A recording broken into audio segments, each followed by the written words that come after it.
করোনার মধ্যে আবারও নির্বাচন করছে কমিশন। বগুড়া যশোরে 9 দিন পরই ভোট।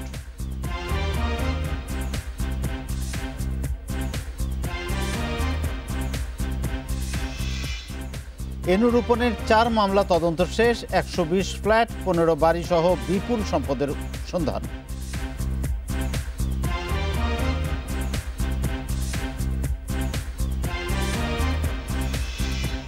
ভুতুড়ে বিদ্যুৎ বিলে 4 ডিপিডিসি কর্মকর্তা বরখাস্ত।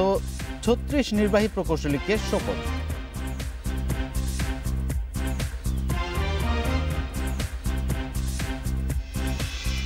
স্বাগত বিরতিহীন সংবাদ রাত 9টায় বাংলাদেশে। সঙ্গে আছি গোলাম কিবরিয়া। শুনছিলেন শিরোনাম, এবার বিস্তারিত। করোনার মধ্যে আবারও নির্বাচন আয়োজন করেছেন কমিশন। বগুড়া 1 ও যশোর 6 আসনে ভোট 14 জুলাই। আগারগাঁয়ে প্রধান নির্বাচন কমিশনার KM নুরুল হুদার নেতৃত্বে এক সভায় এ সিদ্ধান্ত হয়। পরে ইসির সিনিয়র সচিব মোহাম্মদ আলমগীর জানান, সব ধরনের স্বাস্থ্যবিধি মেনে ভোট হবে। সাংবিধানিক বাধ্যবাধকতার কারণে করোনার মধ্যেও নির্বাচন করতে হচ্ছে। 29 মার্চ এই 2 আসনে ভোট হওয়ার কথা ছিল। করোনার কারণে তা স্থগিত রাখা হয়। এ নির্বাচনে নতুন করে মনোনয়নপত্র জমা যাচাই বাছাইয়ের প্রয়োজন হচ্ছে না। যারা প্রার্থী ছিলেন এবং যে অবস্থায় নির্বাচন স্থগিত হয়েছিল সে অবস্থা থেকেই আবার শুরু হচ্ছে আনুষ্ঠানিকতা। 18 জানুয়ারির বগুড়া 1 আসনের সংসদ সদস্য আব্দুল মান্নান এবং 21 জানুয়ারি যশোর 6 আসনের সংসদ সদস্য ইসমাত আরা সাদেক মারা গেলে শূন্য হয় আসন দুটি। এর আগে করোনা পরিস্থিতির মধ্যেই 21 মার্চ নেওয়া হয়েছিল ঢাকা 10 আসনের উপনির্বাচনের ভোট।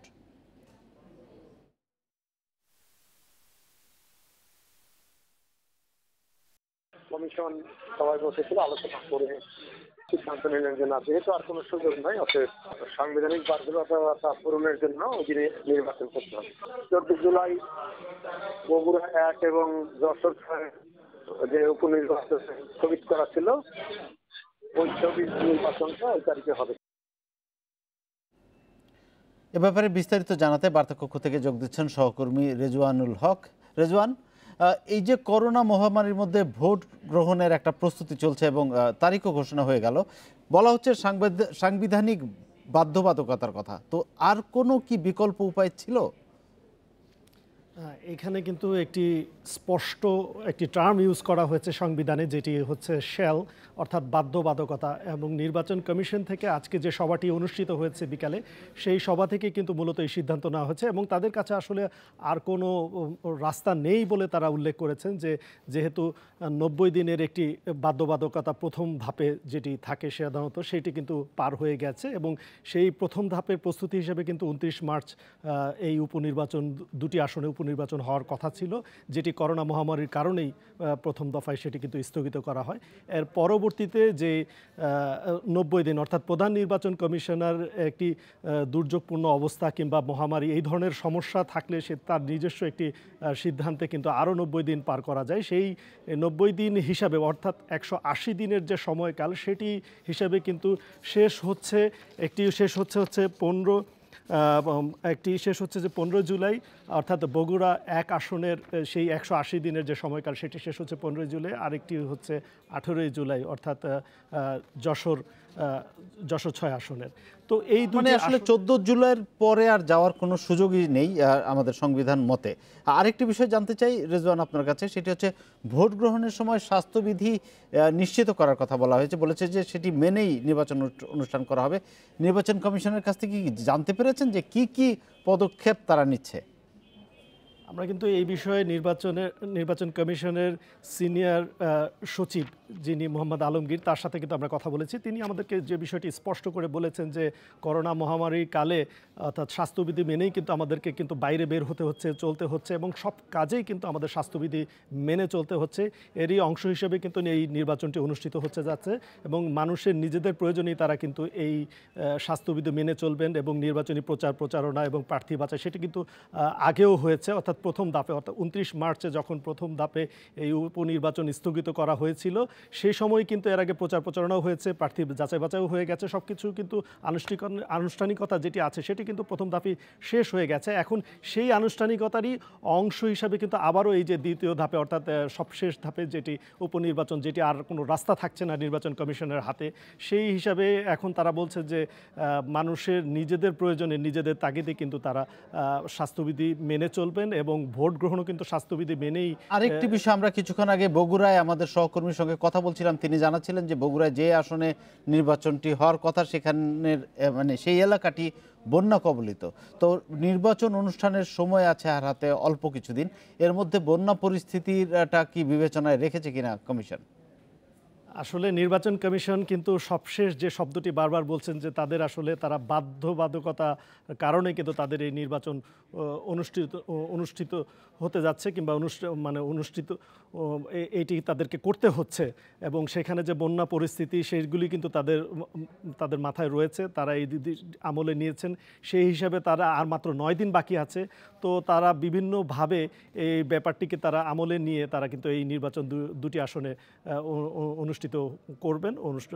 আর নির্বাচনের যে বিষয়টি নির্বাচন কমিশন বারবার যেটি বলছেন যে তাদের হাতে আসলে কোনো উপায় নেই, যার কারণে যে পরিস্থিতি তৈরি হোক না কেন তারা সেটি মোকাবেলা করেই এই নির্বাচন দুটি আসনে নির্বাচন অনুষ্ঠিত করবে। জয়নুল হক, আপনাকে ধন্যবাদ যুক্ত থেকে তথ্য দেওয়ার জন্য। ক্যাসিনো কাণ্ডে দুই ভাই এনু রূপনের 5 মানি লন্ডারিং মামলার 4টির তদন্ত শেষ করেছে সিআইডি। অভিযোগপত্র জমা দেওয়া হবে শিগগিরই। তদন্তে এ পর্যন্ত 120টি ফ্ল্যাট, 15টি বাড়িসহ পাওয়া গেছে বিপুল অবৈধ সম্পদের খোঁজ। এখন এসবের বিপরীতে আরও একটি মামলা দায়েরের প্রস্তুতি চলছে। তবে সবশেষ পুরান ঢাকায় 5টি সিন্দুকের 27 কোটি টাকা উদ্ধারের মামলা আটকে রিমান্ড শুনানির অপেক্ষায়। 2019-এর 18 সেপ্টেম্বর ওয়ান্ডারার্স ক্লাবে ক্যাসিনোর খোঁজ পায় র্যাব। জানা যায় ক্লাবটি পরিচালনা করেন গ্যান্ডারিয়া আওয়ামী লীগ নেতা এনামুল হক এনু ও রূপন ভুইয়া। সেই সূত্র ধরে 24 সেপ্টেম্বর গ্যান্ডারিয়া ওয়ারিতে উদ্ধার হয় বিপুল টাকা ও স্বর্ণালংকার। অভিযানের মুখে এনু রূপন আত্মগোপনে গেলেও এবছরের 13 জানুয়ারি বিপুল অর্থসহ তাদের কেরানীগঞ্জ থেকে গ্রেফতার করে সিআইডি। পরে তাদের রিমান্ডে নিলে মিলতে থাকে সম্পদের খোঁজ। 14 ফেব্রুয়ারি তাদের লালমোহন শাহ স্ট্রিটের বাসায় পাওয়া যায় নগদ অর্থ, স্বর্ণ, এফডিআর ও বিদেশি মুদ্রা। এ পর্যন্ত দুই ভাইয়ের নগদ 32 কোটি টাকা, 92 ভরি স্বর্ণালংকার, 5 কোটি 5 লাখ টাকার এফডিআর জব্দ করা হয়েছে। মানি লন্ডারিং আইনে 5 মামলার তদন্ত করছে সিআইডি। এর মধ্যে 4 মামলা তদন্তে বেরিয়ে এসেছে 120 ফ্ল্যাট ও 15 বাড়ি এবং 5 বিঘা জমি সহ বিপুল অবৈধ সম্পদের সন্ধান। সিআইডি বলছে প্রতি রাতে ক্যাসিনো থেকে এনু রূপনের আয় ছিল 5 লাখ টাকা। সে অর্থেই সম্পদের এই পাহাড় গড়েছে তারা। বিভিন্ন সাইজের ফ্ল্যাট, বাসা ইত্যাদি, তাদের আগের যেগুলো পুরোনো বাসা সেগুলি সহ প্রায় 100-এর উপরে বাসা বাড়ির সন্ধান পাওয়া গেছে। মূল উৎসই তাদের আসলে এই ক্যাসিনো বা এই জুয়া খেলাকে কেন্দ্র করে। তবে লালমোহন শাহ স্ট্রিটে টাকা উদ্ধারের মামলার তদন্ত আটকে আছে রিমান্ড শুনানিতে। দুই ভাইকে 10 দিনের রিমান্ডে চেয়ে আদালতে আবেদন করা হলেও করোনার কারণে শুনানি হচ্ছে না। এছাড়া গোয়েন্দাদের তথ্য বলছে এ টাকা সে বাসায় নিয়েছেন এনু রূপনের ভাই শিবলু। এখন তাকে গ্রেপ্তারের চেষ্টা চলছে। রিমান্ডে পেলে জিজ্ঞাসাবাদ করলে আমরা এই টাকার মালিক তারা, এই ব্যাপারে কোনো সন্দেহ নেই। তবে টাকাটা কোন জায়গা থেকে এখানে আসলো, কিভাবে আসলো, কারা আনলো, এই বিষয়গুলো আমরা হয়তো অবশ্যই জানতে পারব। তদন্তে যত অবৈধ সম্পদের খোঁজ মিলেছে সেগুলো জব্দে আরও একটি মামলার প্রস্তুতি নিচ্ছে CID. Masudur Rahman, Independent news, Dhaka. এ ব্যাপারে বিস্তারিত জানাতে বার্তাকক্ষ থেকে যোগ দিচ্ছেন সহকর্মী মাসুদুর রহমান। মাসুদ, এনু রূপনের বিরুদ্ধে আরও একটি মামলার প্রস্তুতির কথা বলছিলেন, সেই মামলাটিতে অভিযোগগুলো কি কি আনা হচ্ছে? সিআইডি যে মামলাগুলো তদন্ত করছে সবগুলোই হচ্ছে যে মানি লন্ডারিং আইনে, অর্থাৎ এই মানি লন্ডারিংয়ের ক্ষেত্রে যেই বিষয়গুলো বের হয়ে আসবে এবং হচ্ছে এর প্রথম যেই দিকটি দেখছে তার যেই সম্পদগুলোর উৎসগুলো কি, আসলে উৎস এখন পর্যন্ত যেগুলো পেয়েছে সবগুলো অবৈধ উৎস। আর সেই অবৈধ উৎস হচ্ছে যে ক্যাসিনোর মাধ্যমে তাদের টাকা উপার্জন করা, এবং তার এছাড়াও আর যেই কয়েকটি ব্যবসা প্রতিষ্ঠান ছিল তাদের, সেগুলোর তথ্য নিয়েছে এবং তথ্য নিয়ে যেটি দেখতে পেয়েছে যে সেই প্রতিষ্ঠান থেকে যে পরিমাণ অর্থ অর্থ উপার্জন হওয়ার কথা সেটি দিয়ে আসলে এত সম্পদ গড়ে তোলা সম্ভব নয়, যে কারণে তারা পরবর্তীতে জানতে পেরেছে যে এটি আসলে তারা প্রতি রাতেই যে ক্যাসিনো থেকে যে পরিমাণ টাকা তারা উপার্জন করতো বা অবৈধভাবে যেই টাকাগুলো তারা আয় করতো সেই টাকা দিয়েই তারা এই কাজগুলো করেছে। আরেকটি বিষয় যেটি তারা বলছে যে এই যে এই নুরুপন এরা আসলে তাদের ঝোঁকি ছিল যে স্বর্ণ এবং বাড়ির দিকে, যে কারণেই কিন্তু তারা আসলে এই যে তাদের যে অবৈধ উপার্জন এটি দিয়ে তারা বিভিন্ন জায়গায় বাড়ি কিনেছে এবং স্বর্ণলঙ্কার তারা কিনে রেখেছে বিভিন্ন জায়গায়। একটি বিষয় জানতে চাই, যেই মামলাগুলোর তদন্ত শেষ হয়েছে সেখানে নুরুপনের বাইরে এই যে ক্যাসিনো কাণ্ডে বা তাদের এই এত পরিমাণ সম্পদ অর্জনের ব্যাপারে আর কারো যোগসাজশ আছে কিনা, আর কারা কারা এর সঙ্গে যুক্ত ছিল, সেই নামগুলো কি উঠে এসেছে বা আসছে? সে বিষয়ে আমরা জানতে চেয়েছিলাম সিআইডি কর্মকর্তাদের কাছে। তারা যেটি বলেছে যে তার পুরো পরিবারই কিন্তু আসলে এই যে ক্যাসিনোর যে চেইনটি এই চেইনের সাথে সম্পৃক্ত এবং তার ভাই এবং তার বাবার নামও এসেছে এবং তার বাবা যেটি বলা হয়েছে তার বাবাও কিন্তু আসলে একসময় জুয়ারই ছিলেন এবং সেই জুয়ার যে তাদের যে পারিবারিকভাবে সম্পৃক্ততা সেটা কিন্তু তার বাবার হাত ধরে এবং তার বাবার পরবর্তীতে তারা এসেছে এবং এসে এই যে এই ক্যাসিনোর সন্ধানটি পেয়েছে নেপালের একজন হেভি নামের একজন ব্যক্তির মাধ্যমে। সেই হেভি তাকে আসলে এই ক্যাসিনোর দিকে নিয়ে যায় এবং তার পরবর্তীতেই সেই ক্যাসিনো সাম্রাজ্য তারা গড়ে তোলে এবং তাদের যে আর যাদের নাম এসেছে এবং সর্বশেষ লালমোহন শাহ স্ট্রিটে যে বাসাটিতে অভিযান পরিচালনা করা হয়েছে সেখানে কিন্তু মূলত নুরুপনের নামে বাসাটি কেনা হলেও সেটিতে কিন্তু থাকতো তার ছোট ভাই শিপলু এবং এই শিপলুকে তারা খুঁজছে যে এই শিপলু আসলে কখন এই বাসাটিতে টাকাগুলো এনে এভাবে পরিত্যক্ত অবস্থায় রেখেছিল এবং এই টাকাগুলোর ক্ষেত্রে যেই টাকাগুলো ক্যাসিনোর মাধ্যমে অবৈধভাবে উপার্জন করা হয়েছে এবং যেই সম্পদগুলোর সন্ধান পাওয়া যাচ্ছে এবং যেই সম্পদগুলোর এখনও সন্ধান পাওয়া যায়নি, হয়তো বা শিপলুর মাধ্যমে বিভিন্ন জায়গায় গোপন করে রাখা হয়েছে, সেই শিপলুকে ধরলে আরও বেশ কিছু সম্পদের তথ্য তারা তাদের হাতে পাবেন এবং সেই চিন্তাভাবনা থেকেই তারা কিন্তু সেদিকে এগুচ্ছেন এবং যখন ক্যাসিনো বিরোধী অভিযান পুরোপুরিভাবে শুরু হয় 18 সেপ্টেম্বরের পরে এবং তার বাসায় 24 সেপ্টেম্বরে অভিযানের পর থেকে কিন্তু তাদের যে সম্পদগুলো ছিল তাদের নিজের বাসা থেকে বিভিন্ন জায়গায় ছড়িয়ে রাখার যেই পরিকল্পনাটি ছিল সেটির অংশ হিসেবে কিন্তু লালমোহন শাহ স্ট্রিটেও এই টাকাগুলো তারা সরিয়ে রেখেছিল এবং তাদের অন্য কোনো সম্পদ এভাবে অন্য কোনো জায়গায় সরিয়ে রাখা হয়েছে কিনা সেগুলোর কিন্তু তদন্ত চলছে। সিআইডি তদন্ত করছে, পাশাপাশি র্যাবের গোয়েন্দা ইউনিটও কিন্তু সেই তথ্যগুলো বের করার চেষ্টা করছে এবং সেটিরই একটি অংশ হিসেবে তারা লালমোহন শাহ স্ট্রিটের বাসার যে অবৈধ টাকা সেটির খোঁজ পেয়েছিল এবং সেটির মাধ্যমে তারা আরও জানার চেষ্টা করছে যে তার যে সকল ব্যাংকের হিসাব পাওয়া গেছে, যে সকল এফডিআরগুলো পাওয়া গেছে এবং এই যে ব্যাংকে অবৈধ টাকা বা এই টাকাগুলো কিভাবে সেখানে গিয়েছে এই বিষয়গুলো কিন্তু তারা বিশদভাবে তদন্ত করছে এবং তদন্ত করে এখন পর্যন্ত 5টি মামলার মধ্যে 4টিতেই কিন্তু তারা সকল তথ্য প্রমাণ তার বিরুদ্ধে পেয়েছে এবং তার সাথে সম্পৃক্ততার ক্ষেত্রে তার পরিবারের বাইরে অন্য কোনো রাজনৈতিক ব্যক্তিত্ব আছে কিনা সেই বিষয়গুলো আরো খোঁজার চেষ্টা করা হচ্ছে। কারণ মাসুদ রহমান, আপনাকে অনেক ধন্যবাদ আমাদের সঙ্গে যুক্ত থাকার জন্য। ভুতুড়ে বিদ্যুৎ বিল কাণ্ডে বরখাস্ত হলেন ডিপিডিসির 4 কর্মকর্তা। কারণ দর্শানোর নোটিশ পেয়েছেন 36 নির্বাহী প্রকৌশলী। নিয়োগ বাতিল হয়েছে 13 মিটার রিডার সহ 14 জনের। অতিরিক্ত বিদ্যুৎ বিলের অভিযোগ তদন্তে গঠন করার কমিটির সুপারিশে এসব ব্যবস্থা নিয়েছে কর্তৃপক্ষ। করোনার এই দুঃসময়ে গ্রাহকের জন্য আরেক আতঙ্ক হয়ে সামনে আসে ভৌতিক বিদ্যুৎ বিলের বোঝা। নানা পর্যায়ে শুরু এ নিয়ে আলোচনা সমালোচনা। এই পরিপ্রেক্ষিতে অভিযোগ তদন্তে 3টি টাস্ক ফোর্স গঠন করে মন্ত্রণালয়। তদন্ত কমিটি গঠন করে বিতরণ কোম্পানি ডিপিডিসিও।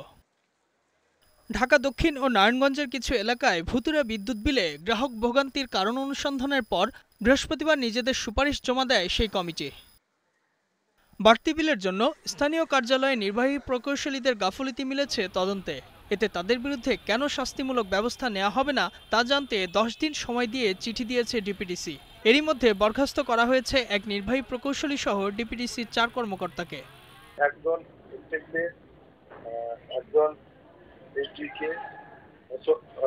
প্রকৌশলী, একজন সহকারী প্রকৌশলী, একজন ডাটা এন্ট্রি কোঅর্ডিনেটরকে সহ করতে 8জনকে সাময়িক বরখাস্ত করেছে। 36 জন এক্সেলকে প্রত্যক্ষ করা। সাজা হয়েছে মিটার রিডিংয়ে নিয়োজিত কিছু কর্মীরও। তবে পুরনো মূল্যহারের কাগজে বিদ্যুৎ বিল দেওয়ায় গ্রাহক ভোগান্তির জন্য কাউকে দায়ী করা হয়নি।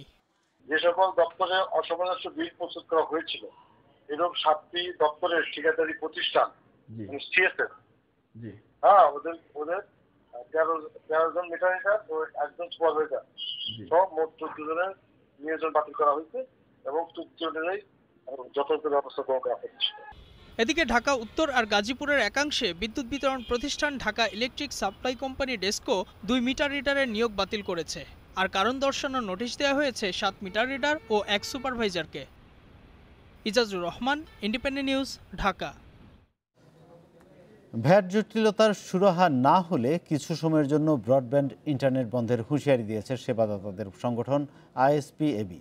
এর দিনক্ষণ না জানালেও সংগঠন সভাপতি জানান, জুলাইয়ের মধ্যে দাবি না মানলে সুবিধামতো সময়ে তারা 2 থেকে 1 ঘন্টা ইন্টারনেট বন্ধ রাখবেন। পরে প্রতি মাসে বা সপ্তাহে চলমান থাকবে এই কর্মসূচি। করোনার কারণে ভার্চুয়াল যোগাযোগের জন্য বেড়েছে ইন্টারনেট নির্ভরতা। শিক্ষা ও চিকিৎসা, ব্যবসা বাণিজ্য সহ গুরুত্বপূর্ণ খাতগুলোতে বড় ভূমিকা রাখছে ইন্টারনেট। ব্রডব্যান্ডের পাশাপাশি মোবাইল ফোনও বেড়েছে এর ব্যবহার। এ অবস্থায় ব্রডব্যান্ড সেবাদাতাদের সংগঠন আইএসপিএবি ভার্চুয়াল সংবাদ সম্মেলনে হুমকি, এ মাসে ভ্যাট জটিলতা না কাটলে সীমিত আকারে বন্ধ রাখা হবে সেবা। আলটিমেটলি প্রত্যেকটা ব্যবসায়ীকে সার্ভাইভ করতে হবে। যদি সরকারের কাছ থেকে এটা আমরা সহযোগিতা এবং আমাদের রেগুলেটরি থেকে না পাই, তখন ডেফিনেটলি আমাদের হয়তোবা ইন্টারনেট সংযোগ কিছু সময়ের জন্য সরকারের দৃষ্টি আকর্ষণের জন্য বন্ধ হতে পারে। ইন্টারনেটে 5% ভ্যাট এবং ভ্যালু চেইনে অন্যান্য খাতে 15% আরোপিত ভ্যাট নিয়ে তৈরি হওয়া জটিলতার কারণে ইন্টারনেট সেবা ব্যাহত হতে পারে বলে মনে করছে আইএসপিএবি। আমাদেরকে প্রান্তিক পর্যায়ে হয় 15% করে দেওয়া হোক, অথবা 5% করে দেওয়া হোক, অথবা 0% করে দেওয়া হোক। এখন যে জিনিসটা চলছে, এক দেশে দুই আইন। আমি আপস্ট্রিমে 15% দিচ্ছি, ট্রান্সমিশন কোম্পানিকে 15% দিচ্ছি, আমি আপনার থেকে 5% কালেক্ট করছি, যেটা কোনোভাবেই ভ্যাট আইনে কিন্তু এটা গ্রহণযোগ্য না। জবাবে রাজস্ব বোর্ড বলছে, ইন্টারনেট সেবায় নতুন করে কোনো ভ্যাট আরোপ হয়নি, তাই জটিলতাও নেই। তবে কেউ প্রস্তাব নিয়ে এলে কথা বলবেন তারা। নতুন করে কোনো ভ্যাট আরোপ করা হয়নি, যা ছিল এই ক্ষেত্রে কোনো চেঞ্জ আমরা করিনি। তারা যদি কোনো বক্তব্য থাকে বিবেচনা করে দেখব, কিন্তু এখন সমস্যাটাই আমার কাছে পরিষ্কার না। এদিকে আইএসপিএবি জানায়, এর আগে ভ্যালু চেইনে 15% ভ্যাটের সিদ্ধান্ত থেকে সরে এসে 3 স্তরে 5% করে ভ্যাট আরোপ করে প্রজ্ঞাপন জারি করেছিল এনবিআর। তবে 2019-20 অর্থ বছরের বাজেটে আগের বিধান ফিরিয়ে আনায় আবারও জটিলতা সৃষ্টি হয়েছে। Shahid Ahmed, independent news, Dhaka. নানা অব্যবস্থাপনার অভিযোগের মধ্য দিয়ে 21 দিনের লকডাউনে ওয়ারীর রেড জোন এলাকায় প্রবেশ বেরোনের খোলা 2 পথে কঠোর নিয়ন্ত্রণের চেষ্টা করেছে পুলিশ। তবে এ নিয়ে চাকরিজীবী ব্যবসায়ীদের সঙ্গে সকাল থেকে বেশ কয়েক দফা বাকবিতণ্ডা হয়েছে। এদিকে স্থানীয় কাউন্সিলর বলছেন, এলাকাবাসীর খাদ্যসহ জরুরি সেবা নিশ্চিতের সব উদ্যোগ নেওয়া হয়েছে। এই চিত্র দেখলে বোঝার উপায় নেই যে এই এলাকায় 21 দিনের লকডাউন শুরু হয়েছে। 17টি প্রবেশ পথের যে 2টি খোলা আছে, সেখানে সকাল থেকেই দেখা গেছে মানুষের এমন ভিড়। অফিস ও ব্যবসা প্রতিষ্ঠান খোলা থাকায় কাজে যোগ দিতে সকাল থেকে পুলিশ ও স্বেচ্ছাসেবীদের সাথে বাকবিতণ্ডায় জড়িয়েছেন লকডাউন এলাকার বাসিন্দারা। স্থানীয়রা বলছেন, কারা বের হতে পারবেন, কারা পারবেন না, তা নিয়ে আগে থেকে একটি পরিষ্কার নির্দেশনা দেওয়া হলে এমন সমস্যা হতো না। গাইডলাইন থাকা দরকার না? আর এটা ইনফ্যাক্ট গাইডলাইন দেওয়া হয়েছিল, রাইট? আমি যতটুকু জানি বা যতটুকু দেখেছি, যে সেই গাইডলাইনে তো ডাক্তার, টেলি যোগাযোগ হচ্ছে জরুরি সেবা, তো এখন তাহলে বের হতে দিচ্ছে না কেন? 1.5 মাস বন্ধ দেওয়ার পর আবার এখন যখন আমরা যদি এখন বন্ধ করে দেই, সেক্ষেত্রে আমরা প্রাইভেট জব করি, আমাদের যে কোনো সময় এটা আমাদেরকে অফ করে দিতে পারে। রেড জোন ঘোষণা করতে হলে পুরো বাংলাদেশ রেড জোন ঘোষণা করতে হবে। পুরো বাংলাদেশে অ্যাভেলেবেল করোনা আক্রান্ত হয়ে আছে, শুধু ওয়ারি এলাকা, আবাসিক এলাকা রেড জোন ঘোষণা করলে তো হবে না। পুলিশ বলছে, পরিস্থিতি নিয়ন্ত্রণে তারা কাজ করে যাচ্ছেন, কেবল জরুরি সেবায় নিয়োজিতদের বাইরে যেতে দিচ্ছেন তারা। অনেক প্রতিষ্ঠানে হয়তো একজনই পরিচালনা করে, সেক্ষেত্রে উনি যদি এখানে অবস্থান করেন, তার প্রতিষ্ঠানটা বন্ধ হবে, আমরা এটা কখনোই আশা করব না। সেক্ষেত্রে আমরা তাকে যেতে দেবো, আমরা যাচাই বাছাই করব। হয়তো প্রথম দিনে হয়তো একটু আমাদের কাজে ব্যাঘাত হবে, পরবর্তী আমরা খুব সফলভাবে সম্পন্ন করবো ইনশাল্লাহ। তবে ওয়ারিতে লকডাউন নিয়ে অব্যবস্থাপনার অভিযোগ অস্বীকার করেছেন স্থানীয় কাউন্সিলর এবং দক্ষিণ ঢাকার প্রধান নির্বাহী। তারা দাবি করেন, লকডাউন চলাকালীন সময় সব ধরনের জরুরি নাগরিক সেবা নিশ্চিত করা হবে। ফুড রেডি আছে, অ্যাম্বুলেন্স রেডি আছে, আপনার এই খাবারের যে 3টা সুপার শপ আছে এগুলো খোলা আছে, নিত্য প্রয়োজনীয় জিনিস কেনার জন্য, আপনার এই শাক সবজির জন্য ভ্যান সার্ভিসও আছে, ওষুধের দোকানগুলো খোলা আছে, সব মোটামুটি কমপ্লিটই আছে। এখানে যদি কোনো ছোট যদি কোনো ল্যাপসেস হয়ে থাকে, প্রথম দিন আমি বলছি আমাদের আঞ্চলিক নির্বাহী কর্মকর্তা আছে, আপনি দেখেন আঞ্চলিক নির্বাহী কর্মকর্তাকে আমি রিকোয়েস্ট করছি, দেখেন এটা কোনো রকম কোনো গ্যাপ যেন না থাকে, এটা আপনি মিটিগেট করে দেন, এখনই করে দেন।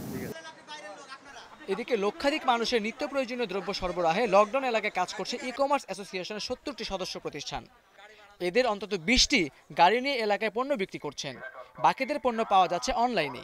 অনলাইনে অর্ডার আছে এবং সরাসরি কেউ কিনতে পারবে। 10টা কোম্পানি আছে, ওরা সরাসরি প্রোডাক্ট নিয়ে আসবে, যে কেউ তাদের পছন্দ প্রোডাক্ট লাইন ধরে কিনতে পারবে। তারা প্রতিদিন এখানে ডেলিভারি দিতে পারবে সকাল 9টা থেকে 3টার মধ্যে। লকডাউন এলাকায় পণ্যবাহী বেশ কিছু গাড়ি প্রবেশ করলেও কোনো গাড়িতেই জীবাণুনাশক স্প্রে করতে দেখা যায়নি। এদিকে করোনা লকডাউন দেখতে সকাল থেকে আশেপাশের উৎসুক মানুষেরা ভিড় জমিয়েছিল প্রবেশপথে।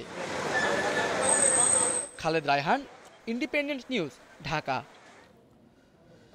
এই মুহূর্তে ওয়ারিতে আছেন সহকর্মী বনি ইবনে কামাল, যাচ্ছে তার কাছে আরও তথ্য জানতে।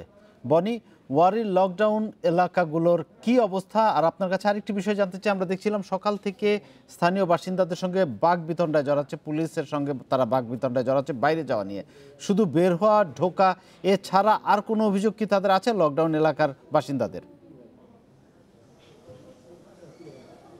আমি যদি আপনার দ্বিতীয় কোশ্চেন দিয়ে শুরু করতে চাই, আমরা লকডাউন এই এলাকাটিতে আপনি জানেন যে কোয়ারির 3টি রোডে যে 5টি গলি, 3টি রোড এবং 5টি গলি, এই জায়গাটা কিন্তু লকডাউন করা হয়েছে এবং এই জায়গার মধ্যে যারা বাসিন্দা বা যারা আছেন তাদের মধ্যে শুধুমাত্র এখন পর্যন্ত আমরা বের হওয়া ঢোকা নিয়ে আসলে অভিযোগ পেয়েছি, অন্যান্য কোনো ধরনের অভিযোগ পাইনি। আমরা কিছুক্ষণ আগেও এখানে যে কন্ট্রোল রুম আছে সেই কন্ট্রোল রুমের সাথেও কথা বলেছিলাম, বা তখনও আমরা এরকম কোনো অভিযোগ বা এরকম কিছু পাইনি। এমনকি মানুষের যে প্রয়োজনীয় জিনিস চাওয়ার যে ব্যাপারটি, এটাও কিন্তু খুব বেশি আজকে আসলে দেখা যায়নি। তবে মানুষ যাতায়াতের একটি বিষয় রয়েছে। সবচেয়ে বড় কথা হচ্ছে যে আপনি জানেন এই এলাকার যারা বাসিন্দা এদের বেশিরভাগই কিন্তু ব্যবসায়িক শ্রেণীর মানুষ এবং তাদের যে ব্যবসা সেটা এখান থেকে অন্য জায়গায়, যে কারণে কিনা মানুষের যাতায়াতটা অনেকটাই বেশি এবং এই জিনিসটি কন্ট্রোল করতে অনেকটাই হিমশিম খাচ্ছে এখানে যারা স্বেচ্ছাসেবক দল রয়েছে এবং যারা আইন শৃঙ্খলার দায়িত্বে রয়েছে। এই সমস্যাটা আমরা দেখতে পাচ্ছি।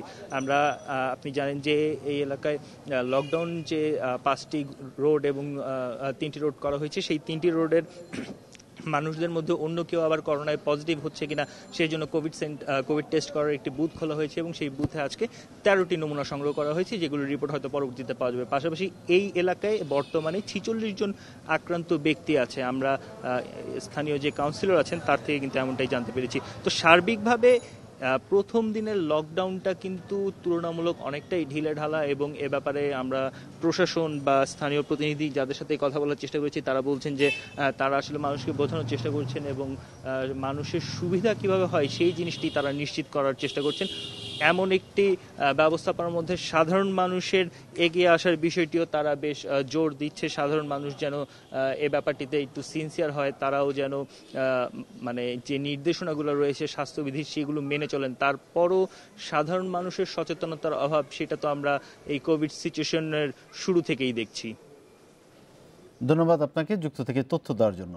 এদিকে ওয়ারির রেড জোনে লকডাউন বাস্তবায়নে 20টি সিদ্ধান্ত নিয়েছে ঢাকা দক্ষিণ সিটি কর্পোরেশন। বিশেষজ্ঞরা বলছেন লকডাউন বাস্তবায়নে এলাকার বাসিন্দাদের প্রয়োজনীয় সেবা নিশ্চিত করা জরুরি। জোর দিতে হবে করোনায় আক্রান্ত এবং তাদের সংস্পর্শে আসাদের দ্রুত চিহ্নিত করার উপর। করোনা মোকাবিলায় শনিবার ভোর 6টা থেকে লকডাউনে ওয়ারির রেড জোন। পূর্ব রাজাবাজারে লকডাউনের সময় প্রবেশ ও বের হওয়ার পথ একটি রাখা হলেও ওয়ারিতে থাকছে 2টি পথ। এছাড়া লকডাউন বাস্তবায়নে 20 সিদ্ধান্ত গ্রহণ করেছে ঢাকা দক্ষিণ সিটি কর্পোরেশন। এর মধ্যে রয়েছে জোন চিহ্নিত ও ম্যাপ করা, বাস্তবায়ন কমিটি ও কন্ট্রোল রুম স্থাপন, আইসোলেশন সেন্টার স্থাপন, টেলিমেডিসিন সার্ভিস, রোগী পরিবহন, নিত্য প্রয়োজনীয় পণ্য সরবরাহ নিশ্চিত করা। তাদের যে সব প্রয়োজন আছে সেগুলো আমরা ই-কমার্সের মাধ্যমে পূরণ করব। এছাড়া যারা হতদরিদ্র আছে তাদের জন্য আমরা ত্রাণ সহ অন্যান্য কার্যক্রমও আমরা নিব, যাতে করে তাদেরও কোনো অসুবিধা না হয়। পূর্ব রাজাবাজারের চেয়ে ওয়ারিতে জনসংখ্যা অনেক বেশি। বিষয়টি মাথায় রেখে প্রয়োজনীয় পদক্ষেপ নেয়ার কথা জানাচ্ছে পুলিশ। আমরা যে এন্ট্রি এক্সিট বলতেছি, আমাদের একটা এন্ট্রি পয়েন্ট দিয়ে এক্সিট হবে প্রয়োজনে, বাট এটা আমরা 2টা রাখতেছি এই 17টা পয়েন্টের মধ্যে। আর পাশাপাশি আমরা সুপারভাইজিং অফিসাররা আমাদের যে ডিউটিগুলো তদারকি সেটা আমরা ক্লোজ মনিটরিং করব। বিশেষজ্ঞরা বলছেন লকডাউনের সুফল পেতে যারা করোনা রোগীর সংস্পর্শে এসেছেন তাদের দ্রুত শনাক্ত করার উপর জোর দিতে হবে। ওখানকার কোভিড পজিটিভ যারা আছে তাদেরকে টেস্ট করে আইডেন্টিফাই করা এবং পজিটিভদের আইসোলেট করা এবং পজিটিভের সঙ্গে যারা সংস্পর্শে এসছে কন্ট্যাক্ট তাদেরকে ট্রেস করে কোয়ারেন্টাইন করা। লকডাউন বাস্তবায়নে সংশ্লিষ্ট সব পক্ষের মধ্যে সমন্বয় নিশ্চিত করাও জরুরি বলছেন বিশেষজ্ঞরা। Nahid Kamal, independent news, Dhaka. দেশে করোনায় মারা গেছেন আরও 29 জন। এ নিয়ে মৃতের সংখ্যা দাঁড়ালো 1997 জনে। আর নতুন করে করোনা শনাক্ত হয়েছে 3288 জনের। শনিবার স্বাস্থ্য অধিদপ্তরের নিয়মিত অনলাইন ব্রিফিংয়ে এ তথ্য জানানো হয়। বিশ্বের অনেক দেশের তুলনায় বাংলাদেশে করোনায় মৃত্যুহার এখনও কম। করোনা শনাক্তের 119তম দিনে দেশে মোট মৃতের সংখ্যা প্রায় 2000। শনিবার দুপুরের আগের 24 ঘন্টায় দেশে মারা গেছেন আরও 29 জন। মারা যাওয়া 29 জনের মধ্যে 21 জন পুরুষ, 8 জন নারী। এর মধ্যে ঢাকায় মারা গেছেন 9 জন, চট্টগ্রামে 4 জন, রাজশাহীতে 7 জন। করোনায় মৃতদের মধ্যে পুরুষ 79.47 ভাগ, নারী 20.53 ভাগ। করোনায় ঢাকায় এখন পর্যন্ত মৃত্যু হয়েছে 1041 জনের। এ পর্যন্ত যারা মৃত্যুবরণ করেছেন তাদের পুরুষের সংখ্যা 1587 জন এবং নারী 410 জন। শতকরা হারে 79.47% পুরুষ মৃত্যুবরণ করেছেন এবং 20.53% নারী মৃত্যুবরণ করেছেন। স্বাস্থ্য অধিদপ্তর ব্রিফিংয়ে জানায় 24 ঘন্টায় 14,727 জনের নমুনা পরীক্ষায় করোনা শনাক্ত হয়েছে 3288 জনের। এ নিয়ে মোট শনাক্ত 1,59,679 জন। একদিনে পরীক্ষা বিবেচনায় শনাক্ত হয়েছে 22.33%। এ সময় দেশে সুস্থ হয়েছেন আরও 2673 জন। করোনা থেকে সুরক্ষায় ও স্বাস্থ্য ঝুঁকি কমাতে পর্যাপ্ত ঘুমের পরামর্শ দেয় স্বাস্থ্য অধিদপ্তর। কোভিড-19 মহামারীর কারণে সৃষ্ট স্বাস্থ্য ঝুঁকি এবং অর্থনৈতিক অনিরাপত্তা আমাদের সকলেরই মনের উপর অতিরিক্ত চাপ তৈরি করেছে, যা অনেকেরই নিয়মিত ঘুমকে ব্যাহত করছে। এই মহামারীর সময়টিতে পর্যাপ্ত ঘুম খুব গুরুত্বপূর্ণ। তাই প্রতিদিন অন্তত 8 ঘন্টা ঘুমাতে হবে। এটা আমাদের মন ও শরীর দুটোই ভালো রাখবে। করোনাকালীন সময়ে পরিবারের সদস্যদের সাথে সহনশীল আচরণ করার পাশাপাশি বাগান করা, পোষা পশু পাখির যত্ন নেওয়া, সুস্থ বিনোদন ও সৃষ্টিশীল কাজে যুক্ত থাকারও পরামর্শ দিয়েছে স্বাস্থ্য অধিদপ্তর। নুরে জান্নাত, ইন্ডিপেন্ডেন্ট নিউজ। করোনার মধ্যে প্রকোপ বাড়ছে ডেঙ্গুর। মে মাসের তুলনায় জুনে রোগী দ্বিগুণ, আর এবছর মোট আক্রান্ত 326 জন। অন্যদিকে উত্তর ঢাকার 12,500 বাড়িতে অভিযান চালিয়ে এডিসের প্রজনন উপযোগী পরিবেশ পাওয়া গেছে 8,500 বাড়িতে।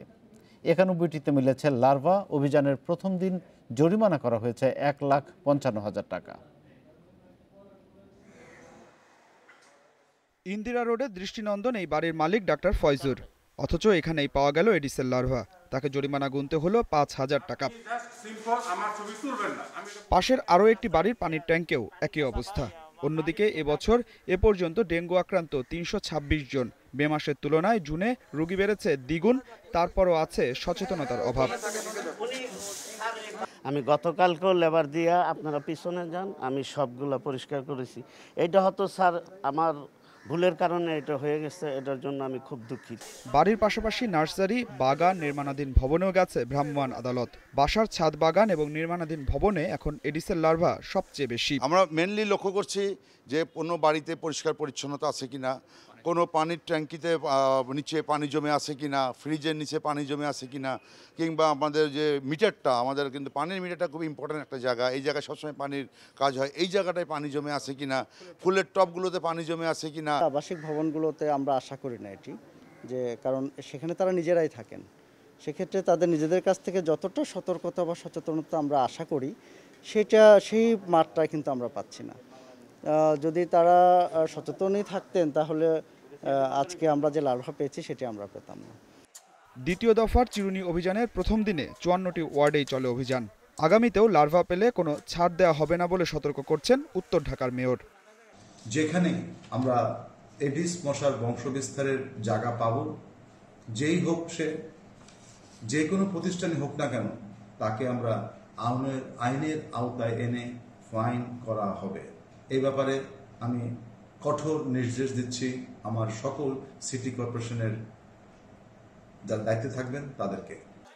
উত্তর সিটির দ্বিতীয় দফার এই অভিযান চলবে 13 জুলাই পর্যন্ত। এর আগে জুনে চলা 10 দিনের অভিযানে 67% বাসাবাড়ি ও স্থাপনা এডিসের প্রজনন উপযোগী পরিবেশের দেখা মেলে।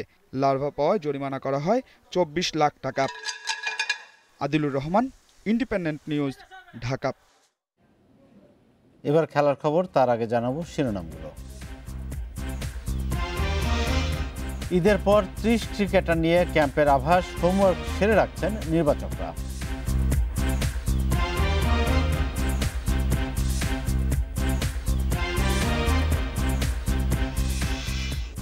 করোনা থেকে এখনো মুক্তি মেলেনি মাশরাফির, তৃতীয় দফায় টেস্ট হবে 4 দিন পর।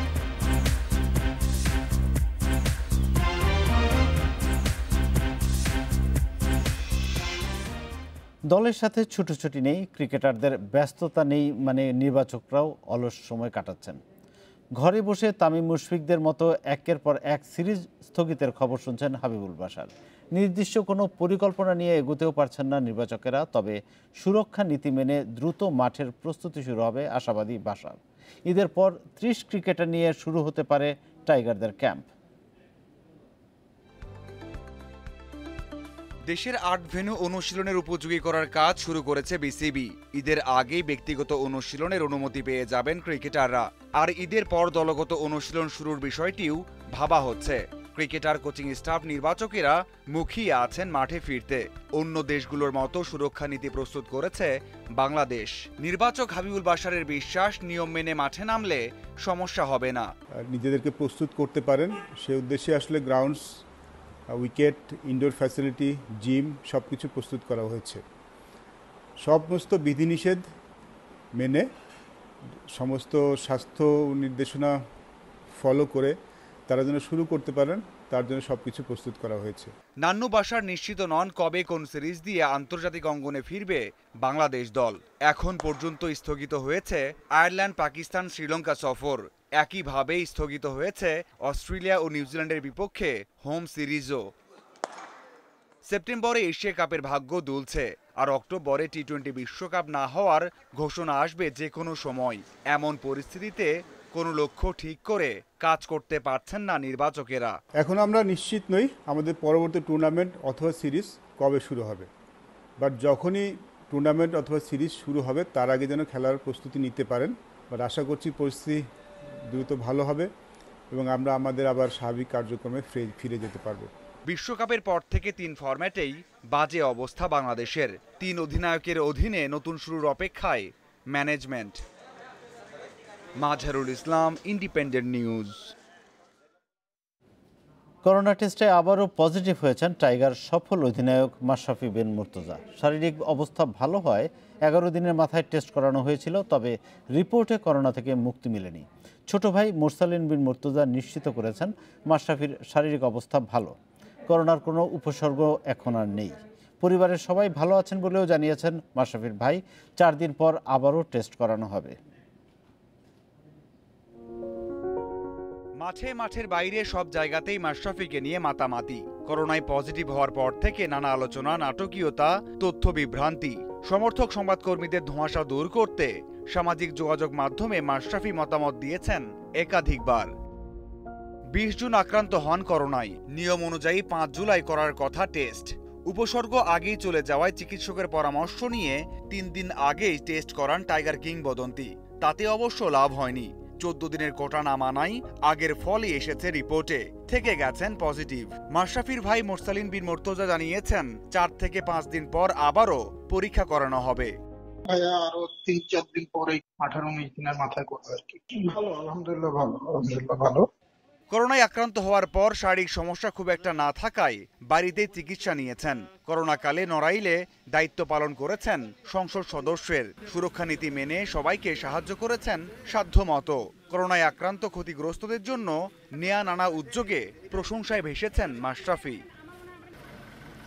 মাঝহারুল ইসলাম, ইন্ডিপেন্ডেন্ট নিউজ। প্রতিপক্ষের মাঠে এগিয়ে থেকেও পয়েন্ট ভাগাভাগি করতে হয়েছে, তবে দেশের মাটিতে সেই ভুল চান না ভারতের বিপক্ষে প্রথম লেগের গোলদাতা সাদউদ্দিন। জয়ের জন্য সামর্থ্যের সবটুকু দিয়ে মাঠে নামবে দল, বিশ্বাস এই ফরওয়ার্ডের। শুধু ভারত নয়, বিশ্বকাপ বাছাইয়ের প্রতিটি ম্যাচকেই গুরুত্ব দিয়ে মাঠে নামবে বাংলাদেশ, বলছেন সাদ।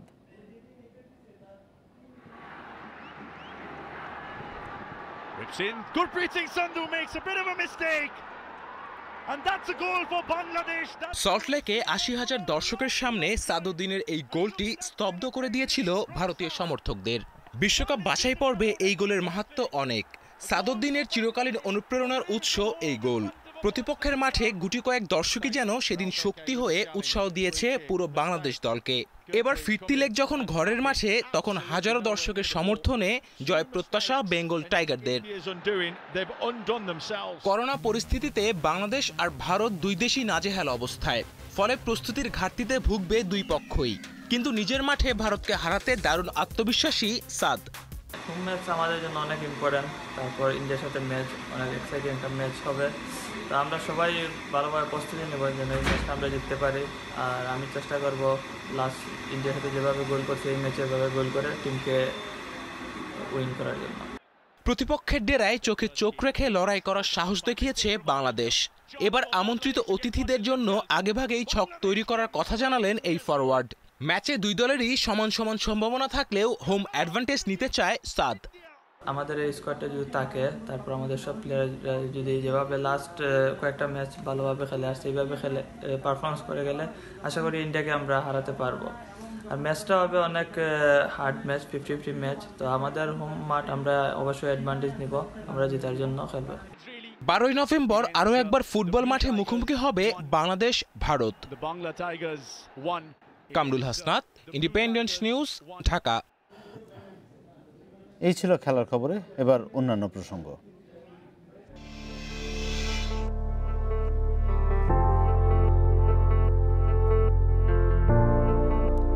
জলবায়ু পরিবর্তনে বাড়ছে সাগর মহাসাগরের তাপমাত্রা, উত্তপ্ত হয়ে উঠছে জলরাশি। তাই বাঁচার প্রয়োজনে মেরু অঞ্চলের দিকে ছুটছে মাছেরা। সেখানেও দেখা দিচ্ছে খাদ্য সংকট। অভিযোজন ক্ষমতা বেশি থাকায় তাপমাত্রার হেরফের পূর্ণবয়স্করা টিকে গেলেও নষ্ট হচ্ছে ডিম, ভ্রূণ। এ অবস্থার পরিবর্তন না হলে ভবিষ্যতে সামুদ্রিক মাছের বিপণনের শঙ্কা করছেন প্রাণীবিজ্ঞানীরা।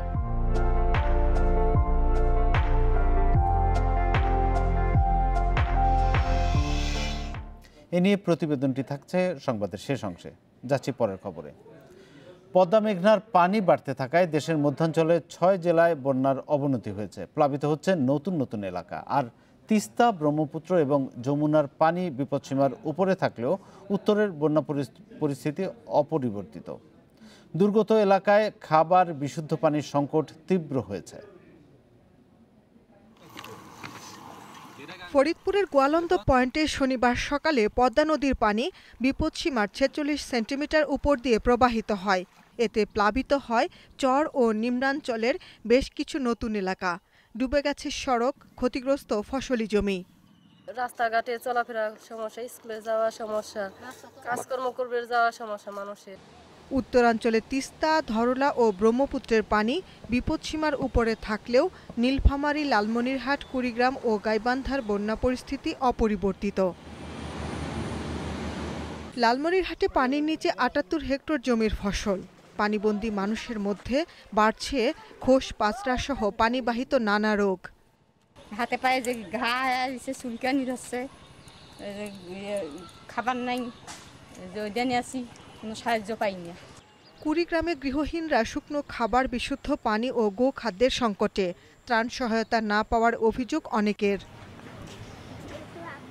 বিপদসীমার উপরে থাকলেও যমুনা ও ব্রহ্মপুত্রের পানি কিছুটা হ্রাস পেয়েছে মধ্যাঞ্চলের কয়েক জেলায়।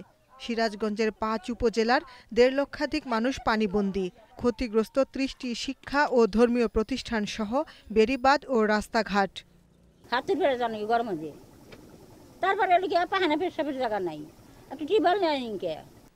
জামালপুরে পানিতে ডুবে ও সাপের কামড়ে এ পর্যন্ত 9 শিশু সহ 11 জনের মৃত্যু হয়েছে। প্রশাসনের ত্রাণ সহায়তা না পাওয়ার অভিযোগ অনেকেরই।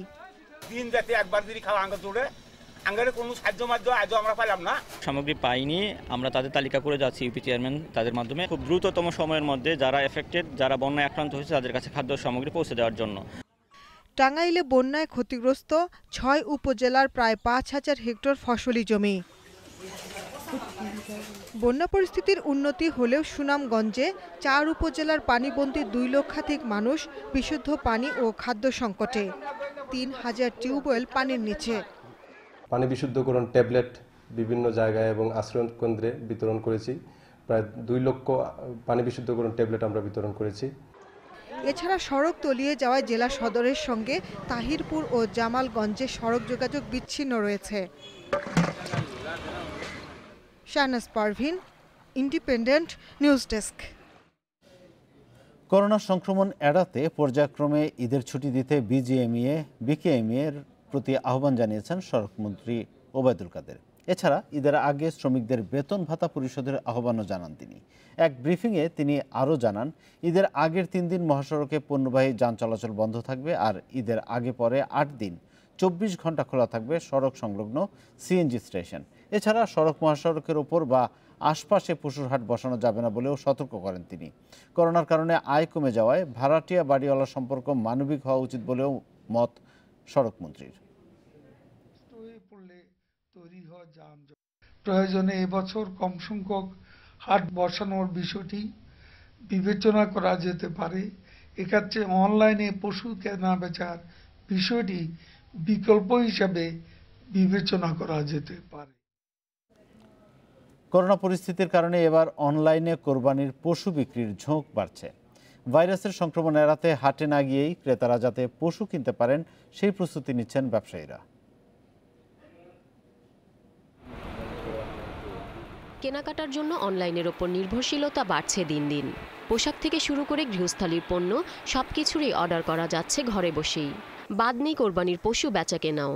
এর শুরু বছর কয়েক আগেই। তবে এবার করোনা পরিস্থিতির কারণে অনলাইনে কোরবানির পশু বেচাকেনা বাড়বে বলে ধারণা করা হচ্ছে।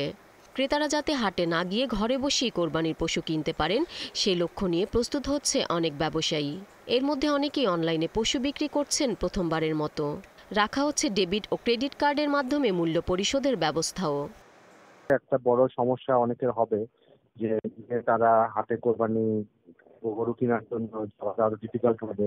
সেই জন্য আমরা এবার অনলাইনে যাতে পশুরা যারা এখানে তারা যাতে পশু তাদেরগুলো লিস্ট করতে পারে, আপলোডও করতে পারে, এবং সাথে করে যারা কেনার ব্যাপারে আগ্রহী তারা যাতে বেছে কিনতে পারে। আমরা সরাসরি খামারির সাথে ক্লায়েন্টের যোগাযোগ করিয়ে দিচ্ছি।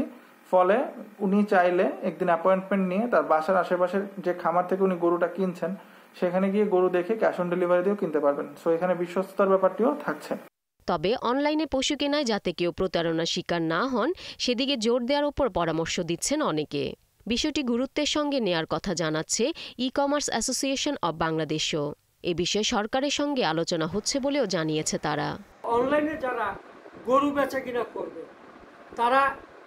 তাদেরকে সরকারের একটি রেজিস্ট্রেশনের মাধ্যমে জবাবদিহিতার অনুমতি নিয়ে জবাবদিহিতার আওতায় থাকতে হবে। গরু কিনে যাতে কেউ কোনো রকমভাবে প্রতারিত না হয় সেই ব্যাপারে আমরা খুব সচেতন থাকার চেষ্টা করছি, এবং সময় মতন যাতে তারা এই সাপোর্টটা পায় সেই দিকে আমরা লক্ষ্য রাখার চেষ্টা করছি।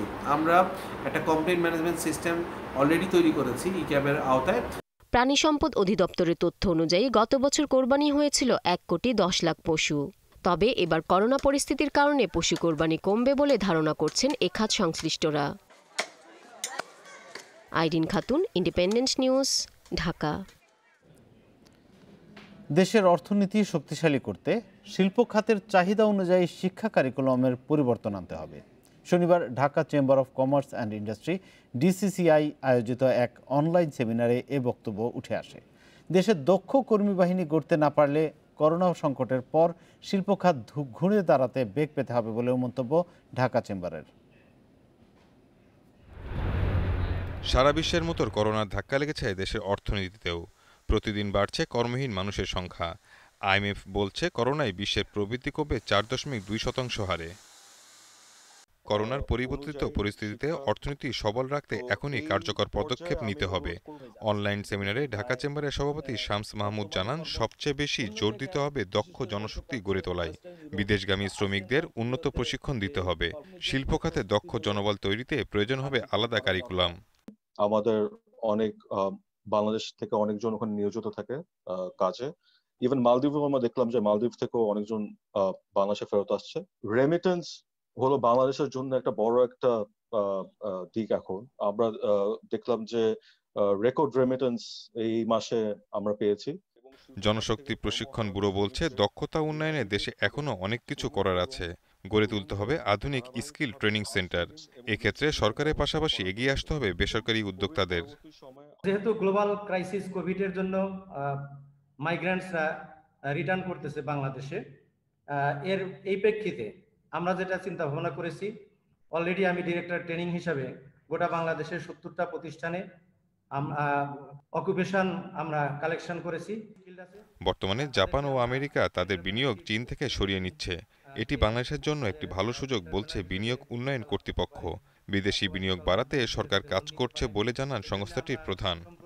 বাংলাদেশের অর্থনৈতিক অগ্রগতি যেটি মাননীয় প্রধানমন্ত্রীর নেতৃত্বে এগিয়ে যাচ্ছে, যদিও কোভিড-19 এসে আমাদেরকে একটি বড় বাধা সৃষ্টি করেছে, কিন্তু আমি বিশ্বাস করি যে এই ইয়াং নেতৃত্ব মাননীয় প্রধানমন্ত্রীর গতিশীল নেতৃত্বের সাথে যুক্ত হয়ে আমাদেরকে যত বাধাই আসুক সেই বাধাকে অতিক্রম করতে আসলে উৎসাহিত করবে এবং আমাদেরকে শক্তিশালী করবে। করোনার ক্ষতি সামলাতে ক্ষুদ্র উদ্যোক্তাদের দিকে বেশি নজর দেওয়ার আহ্বান ঢাকা চেম্বারের। Shahid Ahmed, independent news, Dhaka. জলবায়ু পরিবর্তন এবং ক্রমবর্ধমান বৈশ্বিক উষ্ণতায় বিপন্ন হয়ে পড়ছে সমুদ্রের মাছ। 700-র বেশি সামুদ্রিক মাছের উপর চালানো জরিপ বলছে উষ্ণ এলাকা ছেড়ে বসবাসের উপযোগী জায়গায় ছুটছে এরা। এতে ছোট জায়গায় বিপুল মাছ জড়ো হওয়ায় দেখা দিচ্ছে খাদ্য সংকট। এছাড়া উষ্ণায়নের পানির উচ্চতা বাড়ায় সাগরের তলদেশ নষ্ট হচ্ছে অসংখ্য ডিম ভ্রূণ। জলবায়ু পরিবর্তনের কারণে সাগর মহাসাগরের তাপমাত্রায় বড় পরিবর্তন আসছে। এতে উত্তপ্ত হয়ে উঠছে জলরাশি। গবেষণা বলছে সামুদ্রিক মাছের প্রজননের প্রয়োজন শীতল পরিবেশ। তাপমাত্রা বাড়তে থাকায় বাঁচার তাগিদে তাই ছুটছে মেরু অঞ্চলের দিকে। এতে সেখানে দেখা দিচ্ছে খাদ্য সংকট, মিলছে না টিকে থাকার অনুকূল পরিবেশ। মাছেরা উষ্ণ এলাকা ছেড়ে বসবাসের উপযুক্ত জায়গার খোঁজে ছুটছে। বেঁচে থাকার উপযোগী স্থান কম বলে ছোট্ট জায়গায় জড়ো হচ্ছে বিপুল মাছ। এতে খাদ্য সংকটে মৃত্যুর সংখ্যা বাড়ছে। অভিযোজন ক্ষমতা বেশি থাকায় তাপমাত্রার হেরফেরও টিকে থাকছে পূর্ণবয়স্ক মাছ। তবে ডিম বা ভ্রূণ অবস্থায় অভিযোজন ক্ষমতা কম বলে বিপন্নের শঙ্কা করছেন প্রাণীবিজ্ঞানীরা। ভ্রূণ অবস্থায় মাছের কার্ডিয়াক সিস্টেম থাকে না, এ কারণে তাদের টিকে থাকা কঠিন। উপযুক্ত পরিবেশ না পেলে সহজেই মারা যায় তারা। আলাস্কান মেরিন হিটওয়েভের কারণে গত বছর মারা পড়ে বিপুল সেলমন। নতুন গবেষণা বলছে শুধু সেলমন নয়, তাপ বাড়তে থাকায় অসংখ্য ডিম ভ্রূণ নষ্ট হচ্ছে প্রতিনিয়ত। সারওয়ার জামান, ইন্ডিপেন্ডেন্ট নিউজ। আর এই ছিল বিরতিহীন সংবাদ রাত 9টায় বাংলাদেশে। ইন্ডিপেন্ডেন্ট টেলিভিশনের সব সংবাদ আরও বিস্তারিত জানতে চোখ রাখুন আমাদের ফেসবুক, ইউটিউব এবং টুইটারে। সাথে থাকার জন্য ধন্যবাদ।